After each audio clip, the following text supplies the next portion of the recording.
쇼피파이 또 한 번 일을 냈습니다. 최근 분기 실적 발표를 보니까 정말 기록적이라는 말밖에 안 나오더라고요. 근데 그냥 숫자만 봐서는 이 폭발적인 성장의 진짜 이유를 알 수가 없죠. 그래서 오늘 저랑 같이 그 핵심 동력이 뭔지, 그리고 투자자라면 꼭 알아야 할 숨겨진 신호까지 한번 깊숙이 파고 들어보겠습니다. 결국 이 모든 성장의 중심에는 질문이 딱 하나 있어요. 바로 대체 무엇이 쇼피파이라는 로켓에 계속해서 연료를 붓고 있는가 하는 거죠. 지금부터 그 답을 하나씩 찾아가 보시죠. 자, 첫 번째 핵심 숫자입니다. 32%. 이게 단순히 회사 매출이 32% 늘었다 이런 뜻이 아니에요. 더 중요한 건 쇼피파이 플랫폼 위에서 거래되는 상품의 총 금액, 그러니까 GMV까지 정확히 32% 성장했다는 겁니다. 한마디로 회사와 판매자들이 완벽하게 함께 크고 있다는 아주 강력한 증거죠.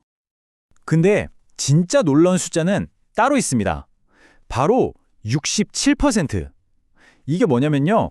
쇼피파이의 자체 결제 시스템인 샵페이의 성장률이에요. 이건 쇼피파이가 단순한 쇼핑몰 플랫폼을 넘어서 이커머스 거래의 심장이라고 할 수 있는 결제 시장까지 장악하겠다는 야심을 아주 제대로 보여주는 숫자입니다. 마지막으로 이 숫자 한번 보세요. 75만. 이게 쇼피파이가 새로 내놓은 AI 비서 사이드킥을 쓰기 시작한 신규 상점의 수입니다. 요즘 AI 많이들 얘기하잖아요. 이게 그냥 구호가 아니라 실제 비즈니스 현장에서 얼마나 폭발적으로 받아들여지고 있는지를 그대로 보여주는 장면이라고 할 수 있겠습니다. 자, 그럼 이 놀라운 숫자들, 그 뒤에는 도대체 어떤 이야기가 숨어 있을까요? 첫 번째 섹션에서는 이 헤드라인 너머의 진짜 실적을 한번 자세히 뜯어보겠습니다. 분석에 들어가기 전에 이거 하나는 꼭 짚고 넘어가야 돼요. 바로 GMV, 총 상품 판매액이라는 건데요. 쉽게 말해 쇼피파이 플랫폼에 입점한 모든 상점들의 총 매출액을 합친 거라고 보시면 됩니다. 이커머스 회사의 덩치가 얼마나 큰지 볼 때 가장 중요한 지표 중 하나예요. 이번 분기 실적의 핵심을 딱 세 가지로 요약해 볼게요. 첫째, 앞에서 봤듯이 정말 강력한 전체 성장세고요. 둘째, 특히 눈여겨볼 점은 바로 해외 시장에서의 성장입니다. 해외 거래액이 무려 41%나 늘면서 전체 성장을 이끌었죠. 그리고 마지막으로 에스티로더나 어그 같은 누구나 아는 대형 브랜드들이 계속해서 쇼피파이에 합류하고 있다는 점입니다. 이 세 가지가 합쳐져서 이런 기록적인 분기를 만들어낸 거죠. 아니 그럼 이 엄청난 성장은 다 어디서 오는 걸까요? 쇼피파이의 비밀 병기, 바로 AI와 결제 시스템입니다. 다음 섹션에서는 이 두 개의 엔진이 어떻게 맞물려 돌아가는지 한번 파헤쳐 보겠습니다. 쇼피파이의 AI 전략은 아주 영리해요. 크게 세 가지 방향인데요. 첫째, 사이드킥이라는 똑똑한 AI 비서를 만들어서 판매자들의 온갖 귀찮은 일들을 도와줍니다. 둘째, 자기들만 잘하는 게 아니라 챗GPT나 마이크로소프트 같은 최고의 기술 회사들이랑 손을 잡아요. 그리고 그 결과가 바로 75만 개가 넘는 신규 상점들이 AI를 쓰기 시작했다는 거죠. 똑똑한 플랫폼을 만들겠다는 전략이 시장에서 완벽하게 먹히고 있는 겁니다. 해외 시장으로 뻗어 나간다는 게 그냥 하는 말이 아니었어요. 이 파이 차트 좀 보세요. 이제 유럽 시장에서만 전체 매출의 5분의 1 이상이 나오고 있습니다. 이건 쇼피파이가 더 이상 북미에만 머무는 기업이 아니라는 걸 아주 명확하게 보여주는 증거죠. 샤피의 성장은 정말 다시 봐도 놀랍습니다. 한 분기 거래액이 290억 달러, 우리 돈으로 거의 40조 원에 육박해요. 이게 판매자들한테는 더 쉽고 빠른 판매 경험을 주고 쇼피파이에게는 거래가 일어날 때마다 추가 수익을 안겨주는 그야말로 모두에게 윈윈인 구조인 셈입니다. 자, 이렇게 잘 나가는 회사, 겉모습은 화려한데 과연 속은, 그러니까 금고는 튼튼할까요?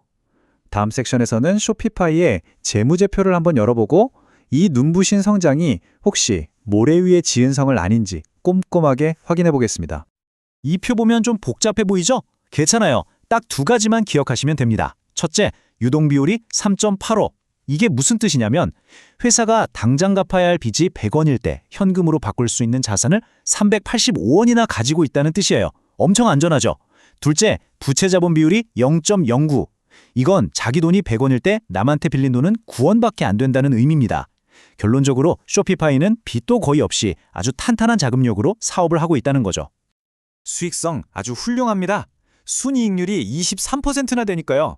그런데 딱 한 군데 노란불이 살짝 켜진 곳이 있어요. 바로 매출 총 이익률입니다. 이건 물건 하나를 팔 때 남는 이익의 비율인데 이게 장기적으로 아주 조금씩 떨어지고 있거든요. 아마 경쟁이 치열해지거나 인프라에 투자는 비용 때문일 수 있어요. 당장 위험한 건 아니지만 앞으로 이 추세는 계속 지켜봐야 할 부분입니다. 자, 이제 마지막 섹션입니다. 지금까지 쇼피파이가 얼마나 대단한 회사인지 확인했잖아요. 근데 여러분, 좋은 회사라고 해서 항상 좋은 투자는 아닐 수 있거든요. 이제 시장이 이 회사에 매겨놓은 가격표가 과연 합리적인지 한번 따져볼 시간입니다. 이렇게 완벽해 보이는 이야기에도 항상 하지만이라는 게 있죠. 쇼피파이의 경우는 그게 바로 가격이에요. 이 엄청난 성과에 대해서 시장은 과연 얼마를 내라고 요구하고 있을까요? 이 그래프가 핵심을 딱 보여줍니다. P/E 비율, 즉 주가 수익 비율이라는 건데요. 회사가 1년 동안 버는 돈에 비해서 주가가 몇 배나 비싼지를 보여주는 지표예요. 근데 쇼피파이는 이 수치가 무려 92.8배에 달합니다. 과거에 비슷한 회사들의 평균이 35배 정도였던 걸 생각하면 투자자들이 이 회사의 1년치 수익보다 90배가 넘는 돈을 주고 주식을 사고 있다는 뜻이에요. 미래에 대한 기대감이 정말 어마어마하게 반영된 가격인 거죠. 다른 가격표들도 다 비슷비슷한 신호를 보내고 있어요. 매출액 대비 주가를 보는 PS 비율이나 회사 자산 대비 주가를 보는 PB 비율 모두 상당히 높은 수준입니다. 한마디로 어떤 잣대를 가져다 대도 비싸다는 결론이 나오는 거죠. 여기에 베타값이 3.36이라는 것도 주목해야 하는데요. 이건 시장 전체가 1% 움직일 때 쇼피파이 주가는 3.36%나 움직일 수 있다는 뜻으로 그만큼 주가의 변동성이 크다는 의미이기도 합니다. 결국 이 모든 이야기는 하나의 질문으로 모아집니다. 쇼피파이의 눈부신 성장과 혁신은 분명한 사실이에요. 하지만 그 엄청난 미래 가치에 대한 기대감이 혹시 지금의 주가에 너무 많이, 너무 빨리 반영된 것은 아닐까요? 이 질문에 대한 답은 결국 여러분 각자의 몫이겠죠?